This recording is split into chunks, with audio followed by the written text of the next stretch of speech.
మన జీవితంలో జరిగిన యథార్థ సంఘటనలను బట్టి కానీ, కొంతమంది అనాలోచనగా కానీ కొన్ని ముద్రలు మన మీద వేస్తారు. వీళ్ళ కుటుంబమా తాగుబోతుల కుటుంబరా, వీళ్ళ కుటుంబమా వ్యభిచారుల కుటుంబరా, వీళ్ళ కుటుంబమా వాళ్ళు వీళ్ళు భిక్షేస్తే ఎవరో వేసిన ఎంగిలి మెతుకుల మీద బ్రతికే దారిద్రపు కుటుంబరా, వీళ్ళ కుటుంబమా. అసలు వాళ్ళది కుటుంబం అంటారా? భార్యకు భర్తకు పడదు, గయ్యాలి సంసారం వాళ్ళది. ఇలాంటి కుటుంబంగా బ్రతకూడదురా. వీళ్ళ మా గ్రామంలోనే ఎందుకు ఎన్నిక లేని ఒక తృణీకరించబడిన కుటుంబరా అని కొన్ని సందర్భాల్లో మన జీవితంలో జరిగిన పరిస్థితులను బట్టి కానీ, మరికొందరు మనల్ని తప్పుగా అర్థం చేసుకోవటాన్ని బట్టి కానీ కొన్ని చెడ్డ ముద్రలు, కొన్ని చేదైన ముద్రలు మన మీద వేస్తారు. వాళ్ళు వేశారనే కాదు, నిజంగా కొన్ని సందర్భాల్లో మన పరిస్థితి కూడా అదే. వీళ్ళ లేబరులరా, వీళ్ళ అక్కడ ఇక్కడ అప్పు చేసుకుని బ్రతికే దారిద్రపు బ్రతుకురా. వీళ్ళ బ్రతుకు మాకు తెలుసు. అలాగని వీళ్ళు కొత్తగా వీళ్ళ దగ్గర నుంచి ఏం ప్రారంభమైంది కాదు, వీళ్ళ తాతల ముత్తాతల కాలం నుంచి వీళ్ళ బ్రతికిదే అని సమాజంలో కొంతమంది కొన్ని చెడ్డ ముద్రలు వేసుకొని లోకంలో బ్రతుకుతూ ఉంటారు. ఒకవేళ అలాంటి చెడ్డ ముద్ర నీకు లోకం వేసిందేమో, ఆ చెడ్డ ముద్రల మధ్యలో బ్రతుకుతూ నలిగిపోతూ నలుగురు మధ్యలో తలెత్తుకోలేక అవమానంతో ఈ ఆరాధనకు వచ్చావేమో. నేను ప్రకటించే నా దేవుడు ఎవరో తెలుసా? ఏ సమాజం నీ మీద చెడ్డ ముద్ర వేసిందో ఆ చెడ్డ ముద్రలను చెరిపివేసి సుచరిత్ర కలిగిన వారిగా నిన్ను మార్చగలిగిన దేవుడు నేను ప్రకటించే యేసుక్రీస్తు ప్రభువారు.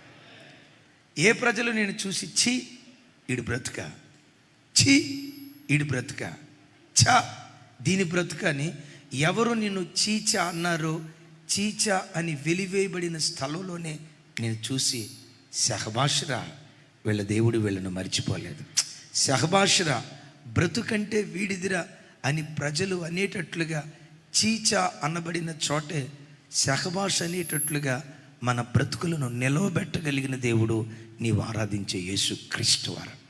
ఆమేన్. అది దక్షిణ కొరియా దేశం.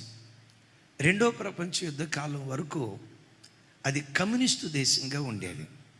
కమ్యూనిస్టు దేశంగా ఉన్నంత కాలం కడు పేద దేశంగా ఆ దేశం బ్రతుకుతూ ఉండేది. దినాలు అట్లా సాగుతున్నాయి. రెండో ప్రపంచ యుద్ధ కాలంలో జపాన్ దేశస్థులు దక్షిణ కొరియా దేశం మీద దాడి చేసి ఆర్థికంగా ఇంకా పతనావస్థకు తీసుకుని వెళ్ళారు. రెక్కాడితే డొక్కాడని, ఒకవేళ రెక్కాడినా డొక్కాడని కదు దీన స్థితిలో ఆ దేశం బ్రతుకుతున్న రోజులు. ఒక చిన్న యవ్వన బిడ్డ తండ్రిని కోల్పోయాడు. కుటుంబ భారం తన భుజాల మీద పడింది. తన స్నేహితునితో కలిసి ఏదో చేస్తూ కుటుంబాన్ని పోషిస్తున్నాడు. పాపం ఆ పిచ్చి తల్లి అనుకుంది, మా బిడ్డ కష్టపడి నా కుటుంబాన్ని పోషిస్తున్నాడు, పర్వాలేదులే, మా కాళ్ళ మీద మేము బ్రతుకుతున్నాం, ఓ చోటకి వెళ్ళి భిక్షాటం చేసుకోకుండా మా బ్రతుకేదో మేము జీవిస్తూ ఉన్నాం, పర్వాలేదులే అనుకుంటుంది. కానీ తల్లికి ఒక అనుమానం, వీడు ఏ ఉద్యోగం చేసి మనలను పోషిస్తున్నాడు, వీడు చేసే వ్యాపారం ఏంటి? తల్లి అడిగితే చెప్పేవాడు కాదు. ఒకరోజు స్నేహితుడిని పిలిచి, రై నీవు అన్నయ్య బయటికి వెళ్తారు కదా, ఏ వ్యాపారం చేసి మమ్మల్ని పోషిస్తున్నారా, ఏ ఆఫీసులో ఉద్యోగం చేస్తున్నారు అని అడిగింది. స్నేహితుడు పక్క నవ్వి, ఆఫీసులో ఉద్యోగమా పాడా మమ్మీ, అన్నయ్య నేను ఇద్దరం దొంగతనాలు చేసి దొంగతనాలతో వచ్చిన డబ్బుతో మన కుటుంబాన్ని పోషిస్తున్నాం అని చెప్పాడట. దొంగతనం అంటంతో తల్లి అక్కడ కుప్పలాగా కూలి కొడుకును పిలిచి కాళ్ళు పట్టుకున్నందట, రే నీతి కొరకు ఆకలి దప్పులు గలవారు ధన్యులు అని దేవుడు చెప్పాడురా. నువ్వు నీతియుక్తంగా కష్టపడి సంపాదించిన డబ్బుతో నాకు కారపు మెతుకులు పెట్టినా దాంతో నేను తృప్తిగా బ్రతుకుతారా? దొంగతనపు డబ్బుతో, ఎవరో కష్టార్జితాన్ని దోచుకున్న దొంగతనపు డబ్బుతో నాకు పంచభక్ష పరవానాలు పెట్టిన నాకు కారపు మెతుకుల కంటే హీనోరా వద్దురా, నీకు దండం పెడతా. ఒకవేళ దొంగతనమే చేస్తానంటావా, ఆ డబ్బు నాకు అవసరం లేదురా, పొడుపు సొమ్ము, దొంగ సొమ్ము నాకు అక్కర్లేదురా. తల్లి బ్రతిమలాడింది. సరే మమ్మీ, నువ్వు చెప్పావు కదా, నేను మానేస్తా. మరి కుటుంబాన్ని పోషించాలంటే ఏం చేసి నేను పోషించగలను మమ్మీ? నేను ప్రార్థన చేస్తారా? మనం ఆరాధించే దేవుడు మన చేతిలో ఉన్న దానితోనే చిత్ర విచిత్రాలు జరిగిస్తాడు. మన చేతిలో ఉన్న దానితోనే అద్భుతాలు చేస్తాడు. ఏదో ఒక పని ప్రారంభించు. ఈ దేవుడు నీ చేతుల కష్టార్జితాన్ని ఆశీర్వదిస్తానన్నాడు. నువ్వు కష్టపడి పనిచేయరా, ఏదో ఒక రోజు దేవుడు కనికరిస్తాడు అని చెప్తే తల్లి మాట విని ఏ ప్రాంతంలో ఒకప్పుడు దొంగగా బ్రతికాడో అదే ప్రాంతంలో పాత సైకిల్ తీసుకొని అటువైపు ఇటువైపు సంచి కట్టుకొని పాత సామాన్లు కొంటాం. మీ పాత సామాన్లు ఇస్తే జీడిపప్పు ఇది ఇస్తారు కదా, పల్లి పట్టి ఇస్తాం, వేరుశనగ పట్టి ఇస్తాం, బఠానీలు ఇస్తాం, పాత సామాను కొంటాం అని కేకలేస్తా వీధి తిరుగుతూ ఉన్నాడు. తల్లి చూసి మురిసిపోయింది. చాలురా, నీ కష్టార్జితంతో నీతియుక్తమైన డబ్బుతో నువ్వు కారపు మెతుకులు పెట్టిన ఇదే నాకు సంతోషంరా. తల్లి ఆనందపడేది. ఆ పాత సైకిల్ మీద తిరుగుతూ పాత సామాన్లు వ్యాపారం కొంచెం అభివృద్ధి చెందింది. ఆయన ఏం చేశాడంటే చిన్న స్వెటర్ తీసుకొని ఆ షట్టర్లో తానుండి 4 పని వాళ్ళని పెట్టుకొని వాళ్ళకి పాత సైకిళ్ళు ఇచ్చేసి ఈ వ్యాపారం చేయమన్నాడు. వాళ్ళు తీసుకొచ్చిన మెటీరియల్ అంతా తన గొడవంలో పెట్టేవాడు. అంచెలంచెలుగా ఆశీర్వదించబడిన తర్వాత వచ్చిన డబ్బుతో చిన్న ఫ్యాక్టరీ పెట్టాడు. చిన్న ఫ్యాక్టరీ. దేవుడు ఆ చిన్న ఫ్యాక్టరీని కూడా దీవించాడు. ఎప్పుడైతే ఆ ఫ్యాక్టరీ దీవించబడిందో ఆ తర్వాత అంతకంటే పెద్ద కంపెనీ స్టార్ట్ చేశాడు. దేవుడు దాన్ని ఆశీర్వదించాడు. చివరికి అదే వ్యక్తి దక్షిణ కొరియా దేశంలో కార్లు తయారు చేసే ఫ్యాక్టరీని పెట్టాడట. కార్లు తయారు చేసే ఫ్యాక్టరీని. దేవు మోటార్స్ కిమ్ ఏ ప్రాంతంలో దొంగగా బ్రతికాడో అదే ప్రాంతంలో కార్లు తయారు చేసే ఫ్యాక్టరీని స్థాపించి ప్రపంచ దేశాలకు కార్లు ఎగుమతి చేయటం ప్రారంభించాడు. ఆయన చరిత్ర తెలిసిన మనలాంటి వాళ్ళు కొందరు విలేకరులు వచ్చి ఆయన ఇంటర్వ్యూ చేశారు. బాబు, ఒకప్పుడు నువ్వు దొంగవు కదా, దొంగ అనే ముద్ర నీ మీద ఉండేది కదా, ఎలా నువ్వు ఇలా ఆశీర్వదించబడ్డావు? ఏమన్నాడు తెలుసా? యేసయ్య వాక్యం నా దగ్గరికి వచ్చినప్పుడు ఆ వాక్యానికి విధేయత చూపాను. ఆ వాక్యం దొంగ అనే ముద్రను చెరిపివేసి ఈ దొంగనే నా దేవుడు దొరగా మార్చాడు. ఈ దొంగనే దొరగా దేవుడు మార్చాడు. గట్టిగా చెప్తామా ఆమేనని? ఒకప్పుడు దొంగ దొంగ దొంగ దొంగ దొంగ దొంగ ఈ ముద్ర నాకుండేది. నా తల్లులారా, నా వైపు చూడండి. నీ పిల్లల మీద సమాజంలో ఏ ముద్ర ఉంది? నేను ప్రకటించే దేవుడు ఈ పునరుద్ధానపు దినాన ఆ ముద్రను చెరిపివేయబోతూ ఉన్నాడు. అంటరానులు అనే ముద్ర ఉందా? లేబరోళ్ళు అనే ముద్ర ఉందా? మేము వేసే భిక్షపు మెతుకుల మీద బ్రతికే దరిద్రులు అనే ముద్ర ఉందా? వెలివేయబడిన వారు అనే ముద్ర ఉందా? దొంగలనే ముద్ర ఉందా? వీళ్ళ కుటుంబం తాగుబోతులు కుటుంబరా, త్రాగుబోతులు అనే ముద్ర ఉందా? యేసు నామం పేరిట ఈరోజు దేవుడు నిన్ను నీ కుటుంబాన్ని దర్శించి ఆ ముద్రలు చెరిపివేయునుగాక. ఈయనొచ్చి అడుగుతున్నారు, అయ్యా ఒకప్పుడు దరిద్రుడు కదా, దారిద్ర్యతను అనుభవించిన వాడివి కదా, రెక్కాడిన డొక్కాడని పేద పరిస్థితి కదా, తండ్రిని కోల్పోయి తల్లి విధవరాలైపోయింది కదా, ఇంత పేద స్థితిలో ఇంత దారిద్ర్యతను అనుభవించిన నీవు ఎలా ఐశ్వర్యవంతుడు అయ్యో? ఇందాక పాడుకున్నాం కదా, ఈ దరిద్రులను ఐశ్వర్యవంతులుగా చేయటానికే 2000 సంవత్సరాల క్రితం కపాలమని అర్థమిచ్చే గొల్గతా పర్వతం మీద యేసుక్రీస్తు వారు దరిద్రుడిగా మారాడు. ఆ సిలువ శక్తే ఈ దరిద్రుని ఐశ్వర్యవంతునిగా మార్చింది. గట్టిగా చెప్దాం హల్లెలూయా. యేసుక్రీస్తు నామం పేరిట ఈ ఆరాధనకు వచ్చిన దైవజనమా, సమాజంలో ఏ చెడ్డ ముద్రలు నీ మీద పడ్డాయో, కొంతమంది కావాలని నీ మీద బురద జల్లి ఉండొచ్చు. కొన్ని నీ స్వయంకృత అపరాధం వలన కొన్ని ముద్రలు సమాజం నీ మీద వేసి ఉండొచ్చు. నీ బుద్ధిహీనతను బట్టి వేయబడిన ముద్రలైనా, ప్రజలు బురద జల్లుతూ వేయటానికి వేసిన ముద్రలైనా, నేను ప్రకటించే నా యేసు క్రీస్తు నీ ముద్రలన్నిటినీ చెరిపివేసి ఎక్కడ దొంగ దొంగ దొంగ అని పిలువబడ్డాడో అదే ప్రాంతంలో దొరగా నా దేవుడు నిలవబెట్టాడు. గట్టిగా చెప్దాం ఆమేన్. పరిశుద్ధ గ్రంథమైన బైబిల్లో అనేక సార్లు పదే పదే, చివరికి ప్రకటన గ్రంథంలో కూడా ఒక మాట చూస్తాం, క్రొత్త పేరు నీకు ఇస్తా, క్రొత్త పేరు నీకు ఇస్తా. అంటే పాత పేరుని పాత పేరుని తగిలిస్తాడా? కొత్త పేరుకి తగిలించడం. ఎవడైనా క్రీస్తు యేసునందున్న యెడల పాతవి గతించను, ఇదిగో సమస్తమును క్రొత్తవిగా చేయుచూ ఉన్నాను. క్రొత్త పేరు నీకు ఇస్తా. క్రొత్త పేరు అంటే పాత ముద్రలు చెరిపివేసి క్రొత్త పేరుతో దేవుడు మనల్ని నిలవబెట్టబోతున్నాడు. అదే పరిశుద్ధ గ్రంథమైన బైబిల్లో ఓ చక్కటి మాట దేవుడు అంటాడు. చూడండి, యెషయా గ్రంథం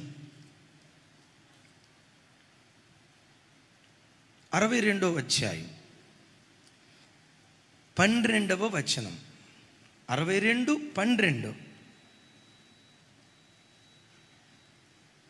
నాతో కలిసి, పరిశుద్ధ ప్రజలనియు యెహోవా విమోచించిన వారనియు వారికి పేరు పెట్టబడును. యెరూషలేమా, ఆశింప తగిన దానవనియు విసర్జింపబడని పట్టణమనియు నీకు పేరు కలుగును. ఇలాంటి దివ్యమైన ముద్ర ఈ సమాజంలో దేవుడు మనకు వేయునుగాక. నా వైపు చూడండి. యెరూషలేమును గూర్చి అంటాడు, యెరూషలేమా, పరిశుద్ధమైన పట్టణం అనే పేరు నీకు కలగబోతుంది. ఓ మాట. ఇప్పుడు క్రొత్తగా పరిశుద్ధ పట్టణం అనే పేరు నీకు కలగబోతుంది అని అంటున్నాడంటే, అంటే పాత పేరు ఏమై ఉండొచ్చు? యెషయా గ్రంథ ప్రారంభంలో అంటాడు, నీతి తప్పిన పట్టణమా, న్యాయాన్ని మరిచిపోయిన పట్టణమా, అక్రమం చేత నిండుకున్న పట్టణమా, జారుల చేత, దొంగల చేత, వ్యభిచారుల చేత నిండుకొని పాడైపోయిన ఓ పట్టణమా. యెషయా గ్రంథ ప్రారంభంలో యెరూషలేముకు పెట్టబడిన పేరు ఇది. అయితే దేవుడు ఇక్కడ అంటాడు, గత కాలంలో దొంగలున్న పట్టణం అనే పేరు పెట్టబడింది కదా, నీతిమాలిన పట్టణం అనే పేరు ఈ పట్టణానికి పెట్టబడింది కదా, పాపులున్న పట్టణం అనే పేరు ఈ పట్టణానికి పెట్టబడింది కదా. పాత ముద్రను చెరిపివేసి పాపులున్న ఈ పట్టణాన్ని పరిశుద్ధమైన పట్టణంగా నేను మార్చబోతూ ఉన్నాను. దేవుడు మారుస్తాడా? ముద్రలు చెరిపేస్తాడా? అలాంటి చెడి పడి పాడైపోయిన బ్రతుకులను అంత విప్లవాత్మకంగా దేవుడు మారుస్తాడా? మారుస్తారు అనేదానికి బైబిల్లో గొప్ప నిదర్శనం. ఆ తల్లి వేశ్యాతనం చేసే కొడుకును కంది వదిలేసింది, ఎటో వెళ్ళిపోయింది. పుట్టినప్పటి నుంచి ఆ బిడ్డను ఏమన్నారో తెలుసా? వీడు బ్రతుక, వీడి తల్లి ఎవడో ఎవడికి తెలియదు. వేశ్యకు పుట్టినవాడు వీడు పుట్టుక సరైంది కాదు. సరే, తల్లి వేశ్య అయితే అయి ఉండొచ్చు. ఇతను ఎలా బ్రతికాడో తెలుసా? అల్లరి జనముతో బ్రతికాడు. ఒకసారి చెప్పండి, చెప్పాలి. ఎలాంటి జనం మధ్య బ్రతికాడు? అల్లరి జనం మధ్య బ్రతికాడు. పుట్టుక సరైంది కాదు. పుట్టుక సరైంది కాకపోయినా పెంపకం కూడా సరైంది కాకుండా అల్లరి జనంతో తాను తిరుగుతూ బ్రతుకుతూ వచ్చాడు. ఆ గ్రామం, ఆ పట్టణం అతను వెలివేసింది. కొన్ని దినాల తర్వాత దేవుడు ఆయన్ని జ్ఞాపకం చేసుకుని ఆయనకు ఒక కుమార్తెనిచ్చి, ఆ కుమార్తెను కన్యకగా మార్చి, పరిశుద్ధ గ్రంథమైన బైబిల్లో పాత నిబంధన అంతటిలో పురుషుణ్ణి ఎరుగకుండా జీవితాంతం కన్యత్వాన్ని కాపాడుకొని కన్యకగా బ్రతికిన ఏకైక అమ్మాయి యెఫ్తా కుమార్తె. టిల్ డేట్ ఈరోజు కూడా గిలాదు ప్రాంతాల్లో ఉన్న పర్వతాల దగ్గరికి ఇశ్రాయేలు యవ్వన ఆడపిల్లలు వెళ్ళి ఆ కొండల దగ్గర ఏమని ప్రార్థన చేసేవాళ్ళు తెలుసా? అయ్యా, ఈ గిలాదు కొండల దగ్గర యెఫ్తా కుమార్తె కన్యకగా బ్రతికిందట కదా, ఒక పురుషుని గూర్చి తప్పుడు ఆలోచన రానివ్వకుండా, పురుష సాంగత్యం ఎరగకుండా తన శీలాన్ని కాపాడుకుంటూ బ్రతుకు కాలమంతా కన్యకగా బ్రతికిందట కదా. మమ్మల్ని కూడా అలా కన్యకలుగా చేయ, ఏ పాపంలో, ఏ రోజులో, ఏ అపవిత్రతలో పడకుండా మా బ్రతుకులను కూడా కాపాడాయని టిల్ డేట్ ఇప్పటికీ ప్రతి సంవత్సరం 4 రోజుల పాటు ఇశ్రాయేలీల కన్యకలు గిలాదు ప్రాంతంలో ఉన్న పర్వతానికి వెళ్ళి యెఫ్తా కుమార్తెను గుర్తుకు తెచ్చుకుని ఆ అమ్మాయిలాగా మేము కన్యకలుగా పవిత్రులుగా బ్రతకాలని ఇశ్రాయేలీల యవ్వన ఆడపిల్లలు ఏడుస్తారట. యెఫ్తా కుమార్తె పవిత్రురాలైన కన్యక. ఒకసారి చెప్పండి. ఈ పవిత్రురాలైన కన్యకను వేశ్యావళి వంశావళిలో దేవుడు పుట్టించాడు. విన్నారు ఈ మాట? ఏ వంశావళిలో? అరే పవిత్రుల వంశావళిలో పవిత్రుడు పుట్టాడంటే ఓకే, ఇట్స్ ఓకే. నీతిగా బ్రతికే వాళ్ళ వంశావళిలో నీతి కలిగిన వాడిని పుట్టించాడంటే రైట్, ఇట్ ఓకే. కానీ యెఫ్తా వంశావళి ఎలాంటిదో తెలుసా? తల్లి ఎవరో తెలియదు. వేశ్యల వంశావళి అనే ముద్ర ఆ కుటుంబం మీద పడితే ఆ ముద్రను చెరిపివేసి వేశ్యల వంశావళిలో నుండి పవిత్రురాలైన కన్యకను దేవుడు పుట్టించాడు. ఆ దేవునికి చప్పట్లు కొడుతూ స్తోత్రాలు చెప్పారు. అమ్మా నా వైపు చూడు, ఈ వాక్యాన్ని పట్టుకో. నీ తండ్రి బ్యాక్గ్రౌండ్ సరైంది కాదా? నీ తల్లి బ్యాక్గ్రౌండ్ సరైంది కాదా? నీ ఫ్యామిలీ బ్యాక్గ్రౌండ్ అంతా తాగుబోతులు, తిరుగుబోతులు, అక్రమ సంబంధాల్లో బ్రతికేవాళ్ళు, వావి వరుసలు తప్పి నీచాతి నీచమైన కార్యక్రమాలు చేస్తూ ఒకవేళ దిగజారిన బ్రతుక వాళ్ళు అలా బ్రతికారు కాబట్టి నేను కూడా అలాగే అయిపోయానయ్యా అని అనుకోకు. వాళ్ళు అలా జీవించారు కాబట్టి ఆ జీనం ఏమంటారు దాన్ని, ఆ జన్యుపరమైన ప్రభావం ఎంతో కొంత పనిచేస్తుంది కదా. కాబట్టి నేను కూడా అలాగే అయిపోతానేమో అని అనుకోకు. నీ వంశావళి ఎంత చెడ్డదైనా ఆ చెడ్డదైన వంశావళిల నుండి పవిత్రురాలిగా నిన్ను మార్చడానికి దేవుడి శక్తి కలిగిన వాడు. ఎంత చెడిపోయిన వంశావళైనా, ఎంత పాడైపోయిన వంశావళైనా, అసలు నీ పూర్వపు చరిత్రలో మంచివాడు ఒక్కడు కూడా లేకపోయినా, నమ్ము, చెప్పుకోదగ్గ మంచి వ్యక్తిత్వం కలిగిన వాడు ఒక్కడు లేకపోయినా, నా దేవుని సన్నిధిలో నిలవబడు, ఆ మంచివాడిగా నిన్ను దేవుడు మారుస్తాడు. ఆ పవిత్రమైన వాడిగా దేవుడు నిన్ను మారుస్తాడు.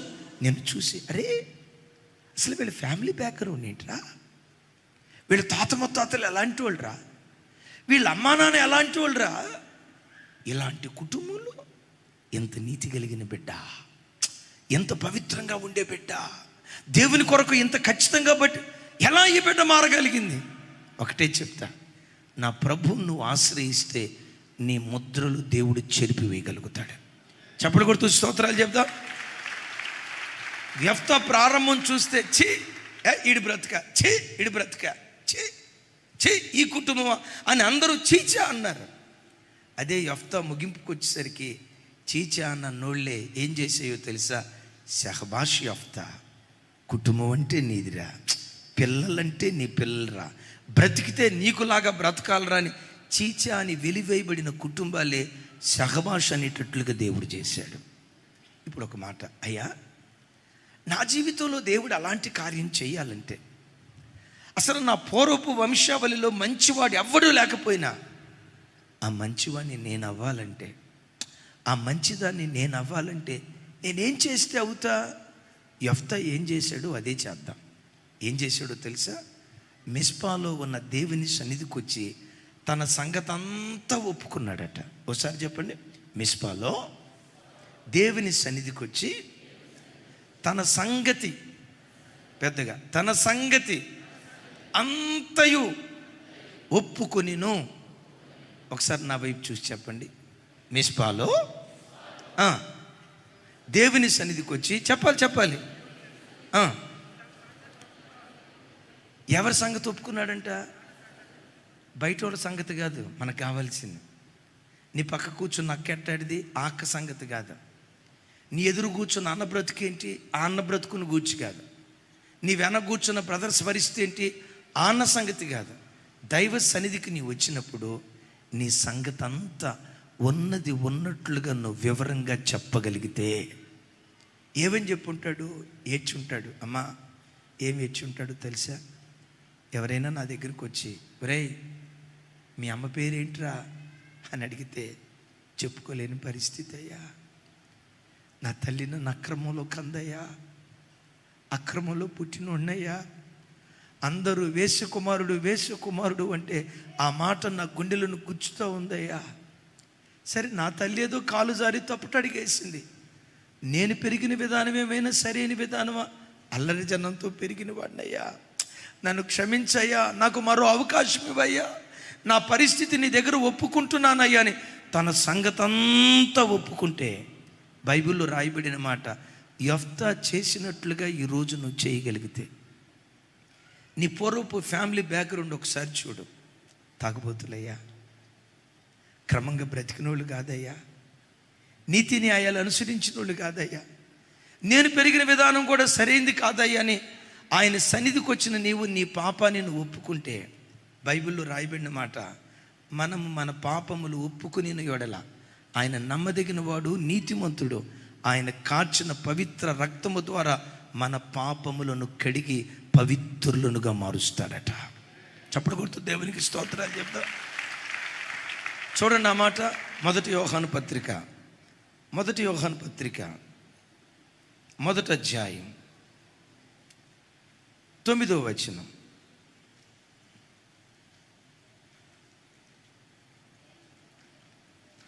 నాతో కలిసి, మనము మన పాపములను ఒప్పుకొనిన యెడల ఆయన నమ్మదగిన వాడును నీతిమంతుడును గనుక మన పాపములను క్షమించి సమస్త దుర్నీతి నుండి మనలను పవిత్రులనుగా చేయును. చప్పుడు కొడుతూ దేవునికి స్తోత్రాలు చెప్దాం. ఒకసారి నా వైపు చూడండి, అందరు నా వైపు చూడండి. నా వైపు చూసి నాతో కలిసి మాట చెప్పండి. మన పాపములను మనం ఒప్పుకొనిన యెడల. ఎవరి పాపాన్ని ఒప్పుకోవాలి? ఎవరి పాపాన్ని ఒప్పుకోవాలి? మన పాపం అనకండి, అదే వచ్చిన తేడా. అది ఎవరి పాపాన్ని ఒప్పుకోవాలి? ఏ బుద్ధిహీనంగా గడిచిన దినాల్లో ప్రవర్తించావో అది ఒప్పుకో. ఎక్కడ తమ్ములారా చూడండి, ఎక్కడ దేవుని గాయాలు రేపావో అది ఒప్పుకో. బాప్తిస్మం తీసుకొని కూడా ఎక్కడ కాలు జారేవో అది ఒప్పుకో. యేసయ్యను పదే పదే ఎక్కడ సిలువ వేసావో అది ఒప్పుకో. ఆ ఒక్క పని నువ్వు చేయగలిగితే ఆయన నమ్మదగిన వాడు, నీతిమంతుడు. ఈ దేవుడు ఏం చేస్తాడో తెలుసా? తాను కార్చిన పవిత్ర రక్తధారల ద్వారా నీ పాపమును క్షమించి సమస్త దుర్నీతి నుండి మనల్ని విడిపించి పవిత్రులనుగా దేవుడు మారుస్తాడు. గట్టిగా చప్పలు కొడుతూ స్తోత్రాలు చెప్దాం. గట్టిగా గట్టిగా గట్టిగా హల్లెలూయా. అయితే మనలో లేనిది, మనలో అంటే నాతో సహా మనలో లేనిది ఒప్పుకోలు లేని మనసు. ఒప్పుకోలు లేని మనసు దాచుకోవటానికి మనిషి ప్రయత్నం చేస్తాడు, కానీ తన తప్పును దేవుని సన్నిధిలో ఒప్పుకోవటానికి మనిషి జాగు చేసే స్వభావం ఉండటాన్ని బట్టే దుర్నీతిపరుడుగానే ఉంటున్నాడు. కోపిస్తోడుగానే ఉంటున్నాడు. అపవిత్రుడుగానే ఉంటున్నాడు. ఒక అపవిత్రుడు పవిత్రుడుగా మార్చబడాలంటే ఒప్పుకోలు మనస్తత్వం ఒక వ్యక్తిలో ఉండును కాక. ఒకసారి చెప్తాం గట్టిగా. నేను చాలాసార్లు చెప్తాను, మన తప్పును కూడా భలే నాజుగ్గా చెప్తాం. మరే 10వ తరగతి పరీక్షల రిజల్ట్స్ వచ్చినాయి అటు కదా, ఎంతకీ పాస్ అయ్యావా లేదా అంటే వాడు అన్నాడంట టక్కమని, మా ప్రెసిడెంట్ గారు అమ్మాయి కూడా తప్పిందిగా. ఒరే, ప్రెసిడెంట్ గారు అమ్మాయి కాదురా, నీ సంగతి చెప్పరా. మా హెడ్ మాస్టర్ గారు అబ్బాయి కూడా తప్పాడు. ఒరే, హెడ్ మాస్టర్ గారు అబ్బాయి సంగతి కాదురా, నీ పరిస్థితి చెప్పరా. అయ్యో, మీకు ఈ సంగతి తెలియదా, మా లాయర్ గారు అమ్మాయి కూడా తప్పింది.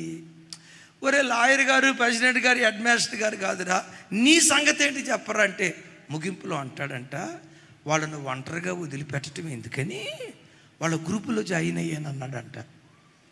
అంటే వాడి వాటమిని కూడా ఎంత నాజుగ్గా చెప్పాడో చూడండి. దైవజన్మ, ఈ ఆరాధనలో దేవుడు వెతుకుతున్నాడు. తన పాపాన్ని ఏ చెల్లి ఒప్పుకుంటుందో, తన బుద్ధిహీనతను ఏ తల్లి ఒప్పుకుంటుందో, నేను బుద్ధిహీనంగా ఇలా ప్రవర్తించా, అయ్యా నన్ను క్షమించు, నాకు మరో నూతన జీవితం ప్రసాదించని ఏ బిడ్డ రొమ్ము కొట్టుకుంటూ తన పాప విషయమై పశ్చాత్తాపడి ప్రార్థన చేస్తాడో ఆ బుద్ధిహీనత మరి అన్నడు నీలో కనపడకుండా, గత కాలంలో చూసిన ఐగుప్తీయులు మరి అన్నడు కనపడకుండా గత కాలపు అపవిత్రతను తొలగించి పరిశుద్ధులు అనే పేరు దేవుడు మనకు అనుగ్రహిస్తాడు. గట్టిగా చెప్దాం హల్లెలూయా. నేను గతంలో ఒకసారి చెప్పాను, ఒక ఇద్దరు బాగా త్రాగుతున్నారు. ఆ చెల్లెలు మన మందిరానికి రెగ్యులర్గా వస్తారు.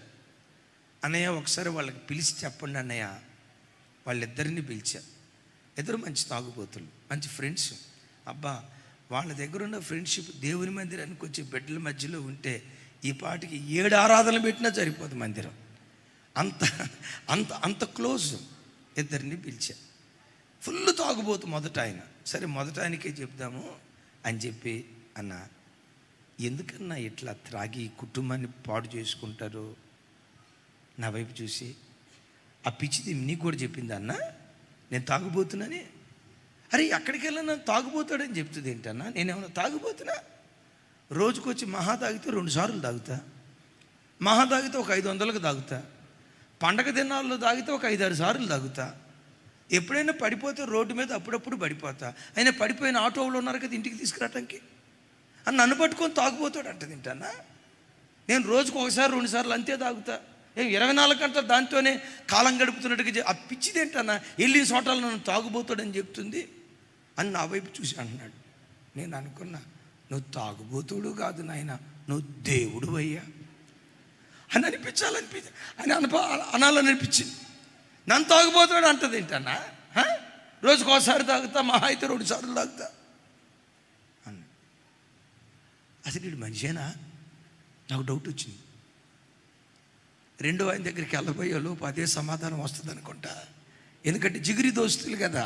రెండో వాడి దగ్గరికి వెళ్ళే లోపు, తమ్ముడు ఎందుకు ఇట్లా అనే లోపు నేను మాట్లాడక మునిపే పటపటమని కన్నీళ్ళు రాలుస్తా. మంచిగా బ్రతకాలనే ఆశ ఉందన్నా, బ్రతకలేకపోతున్నా. త్రాగే ప్రతిసారి అనుకుంటా చీ చీ చీ, త్రాగే ప్రతిసారి చీ అనుకుంటా, కానీ త్రాగుతున్నా. అన్నా నేను మారేటట్లుగా నా కొరకు ప్రార్థించి అన్నా. చెల్లి ఎట్లాంటిదో మీకు తెలుసు కదా. నా గూర్చి అడవిన రోజు లేదన్నా.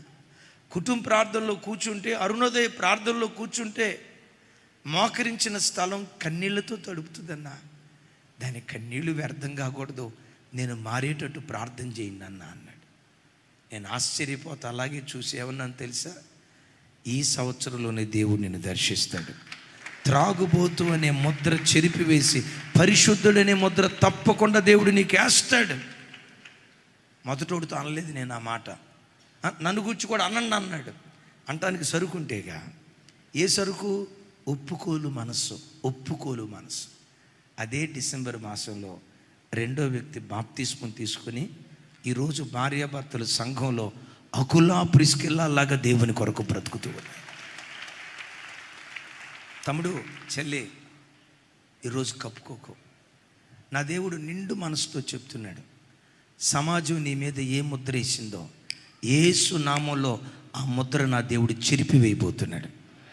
చెడ్డ ముద్ర సమాజం తరతరాల నుంచి నీ మీద ఏ ముద్ర అయితే వేసిందో యేసు నామం పేరిట ఆ ముద్ర చెరిపివేసి, చీ వీడు బ్రతుక, చీ దీని బ్రతుక, చీ వీడు బ్రతుకని ఎక్కడ చీచ అని పిలువబడ్డావో అక్కడే సహభాష అనేటట్లుగా నా దేవుడు నిలవబెట్టును గాక. ఒకటి, పరిశుద్ధులనే పేరు పెడతాడట. రెండవది చూడండి, 62:12 62:12 పరిశుద్ధ ప్రజలనియు, రెండవది యెహోవా విమోచించిన వారనియు వారికి పేరు పెట్టబడును. ఏ పేరు పెడతానంటున్నాడు? దాసులు కాదు, విడిపించబడిన వారు. దాసులు కాదు, విమోచించబడిన వారు. దైవజనమా, విమోచించబడిన వారి కుటుంబాలు ఎలా ఉంటాయో చాలా విషయాలు ఉన్నాయి, కానీ ఒక్క మాట చెప్తాను. యెషయా గ్రంథం చూడండి, ఆ మాట 35వ అధ్యాయం 9వ వచనం. 35వ అధ్యాయం 9వ వచనం. అక్కడ సింహం ఉండదు, స్వరమెత్తాలి, క్రూర జంతువులు దాన్ని ఎక్కవు, అవి అక్కడ కనబడవు, విమోచింపబడిన వారే అక్కడ నడుచుదురు, యెహోవా విమోచించిన వారు పాటలు పాడుచు తిరిగి సియోనుకు వచ్చెదరు, వారి తలల మీద నిత్యానందముండును, వారు ఆనంద సంతోషము గలవారై వచ్చెదరు, దుఃఖము నిట్టూర్పు ఎగిరిపోవును. ఈ ఆరాధనకు వచ్చిన బిడ్డలారా, మీలో ఎవరైనా దుఃఖంతో వచ్చారా? ఏడ్పుతో వచ్చారా? నిట్టూర్పుతో వచ్చారా? నిరాశతో వచ్చారా? నిస్పృహతతో వచ్చారా? ఈ బ్రతికే కంటే నేను చస్తే పోయిద్ది, నిరీక్షణ కోల్పోయి నేల మట్టుకు కృంగిన మనసుతో వచ్చారా? నా చేతులెత్తి దీవిస్తూ ఉన్నాను. యేసు నామం పేరిట మీ దుఃఖం నిట్టూర్పు ఎగిరిపోవునుగాక, మీ దుఃఖం నిట్టూర్పు ఎగిరిపోవునుగాక, మీ తలల మీద నిత్యానందం ఉండునుగాక, మీ ముఖం మీద కోల్గేట్ అడ్వర్టైజ్మెంట్ ఉండునుగాక. అనండిట్లా నేనంట, అసలు నల్లటోళ్ళు నవ్వితే ఉంటుందండి అందం. ఆ అందం చూడాలంటే నల్లటోళ్ళే నవ్వాలి. రమేష పళ్ళు కప్పుకోకో, రైట్, హల్లెలూయా. సరే చూడండి, విమోచించబడిన వారి తలల మీద ఏముంటుందట? చెప్పాలి. ఎప్పుడు ఉంటుంది ఆనందం చెప్పండి? క్రిస్మస్ పండుగ రోజు అంతేనా? జనవరి పండుగ రోజు అంతేనా? జీతం వచ్చిన రోజు అంతేనా? కొంతమంది ఉద్యోగస్తుల పరిస్థితి చెప్పంటారా? నెల మొదట్లో నెల మొదటి వారం అంతా ప్రతిరోజు క్రిస్మస్ పండుగ. అసలు కలకల్లాడుతుంది. ఎక్కడికి వెళ్ళినా మా వాడు 2000 రూపాయలు తక్కువ తప్పితే ఇంకో నోటు ఇప్పుడు లేవు అనుకుంటా కదా. ఎక్కడికి వెళ్ళినా 500 నోటు. నేను కూడా ఉద్యోగ ప్రారంభ దినాల్లో జీతం వచ్చినప్పుడంటే కూరగాయల మార్కెట్కి వెళ్ళి 100 రూపాయలు ఖర్చు పెట్టావు, ఏదో చిల్లర వచ్చేది కదా, 5 రూపాయలు 10 రూపాయలు సెల్ఫ్లో వేసేటప్పుడు 5 రూపాయలు బెళ్ళ. ఒకసారి నా వైపు చూడాలా, ఇసిరేసేవాళ్ళ. నీతో మాకేం పనే, నువ్వు చిల్లరా. 5 రూపాయలు కాగితం 10 రూపాయలు కాగితం అసలు కనపడేది కాదు, ఎక్కడెక్కడో పడేసేవాళ్ళు. మొదటి వారం బాగానే ఉండేది, రెండో వారం పర్వాలేదు, మూడో వారానికి వచ్చేసరికి బ్యాటరీ డిశ్చార్జ్ అయిపోయేది, 4వ వారానికి వచ్చేసరికి ఏం చేసేవాళ్ళమో తెలుసా? డబ్బులు అవసరమై చిల్లర ఎక్కడెక్కడో వేసినట్టున్నావే. అదే విచిత్రం, ఎంత ఎతికినా దొరికేది కాదు. ఎప్పుడు దొరికేదో తెలుసా? మరలా జీతం వచ్చినప్పుడు దొరికేది. ఏమే చిల్లర దొరకలేదంటే అది అంటది, నన్ను వెలివేసావుగా అందుకని కనపడలా, నువ్వెంత అని అన్నావు కదా. దైవజనమా, అది ఆ రోజుల్లో.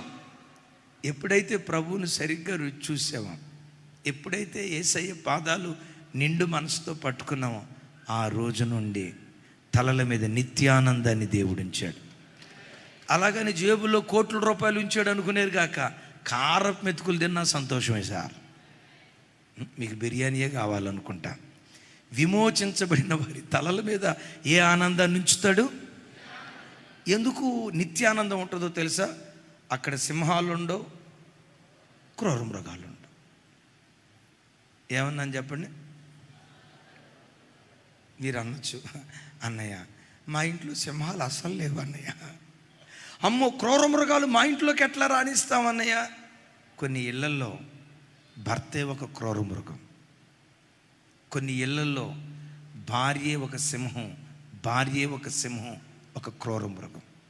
నేనంట, అమ్మా, క్రూర మృగపు స్వభావాలు కలిగిన భర్త ఇంటిలో ఉంటే ఆ ఇంట్లో సంతోషం ఉంటుందా? మాటంటే పడకుండా రొసరొసలాడే గయ్యాలి భార్య ఒక ఇంట్లో ఉంటే ఆ ఇంట్లో సమాధానం ఉంటుందా? ఆ భార్యాభర్తల మధ్యలో నెమ్మది ఉంటుందా? యేసు నామం పేరిట సమాజం ఇది గయ్యాలిది అనే ముద్ర నీ మీద పడిందా? ఈడు కోపిస్తోడు అనే ముద్ర నీ మీద పడిందా? ఈ వాక్యం వింటుండగా దేవుని పాదాలు పట్టుకొని పశ్చాత్తాపడు, గయ్యాలి దానిగా పిలువబడిన నిన్ను సాత్వికురాలిగా నా ప్రభు మారుస్తాడు. నెమ్మది పరుడుగా మారుస్తాడు. సింహపు స్వభావాలు ఏమాత్రం కనబడకుండా, క్రూర స్వభావాలు ఏమాత్రం కనబడకుండా నేల మట్టుకు తగ్గించుకునే ఆ కృప, ఎవరేమన్నా సహించుకుంటూ, ఓర్చుకుంటూ, భరించుకుంటూ, మౌనంగా, సాత్వికంగా, మృదుత్వంతో మాట్లాడగలిగే ఆ కృప, ఆ క్రొత్త వ్యక్తిత్వం, ఆ క్రొత్త పేరు దేవుడు మనకు అనుగ్రహిస్తాడు. నేనంట అలా నేల మట్టుకు తగ్గించుకునే సాత్వికపు మనసుంటే మన తలల మీద నిత్యానందం కాకపోతే, మన ముఖం మీద కోల్గేట్ అడ్వర్టైజ్మెంట్ కాకపోతే ఇంకేముంటుంది చెప్పండి. అమ్మా, గయ్యాలి భార్య ఉన్న ఇల్లు నెమ్మదిగా ఉండదురా తల్లి. కోపిష్టి భర్త ఉన్న ఇల్లు నెమ్మదిగా ఉండదు. కక్ష, పగ, ఈర్ష్య, అసూయ, ద్వేషం, పగ ఇవి హృదయాల్లో పెట్టుకొని రగిలిపోయే వ్యక్తి బ్రతుకు ఏనాటికి సమాధానంగా, నెమ్మదిగా బ్రతకలేదు. క్షమాపణ ఎక్కడుంటుందో పరలోకం అక్కడ ఉంటుంది. ఓర్పు ఎక్కడుంటుందో పరలోకం అక్కడ ఉంటుంది. నెమ్మది పరులు, సాత్వికులు, సహనంతో బ్రతికే వాళ్ళు ఎక్కడుంటారో భూమి మీదే వారు పరలోకం చూడటానికి దయగల దేవుడు కృప చూపించడం ప్రారంభిస్తాడు.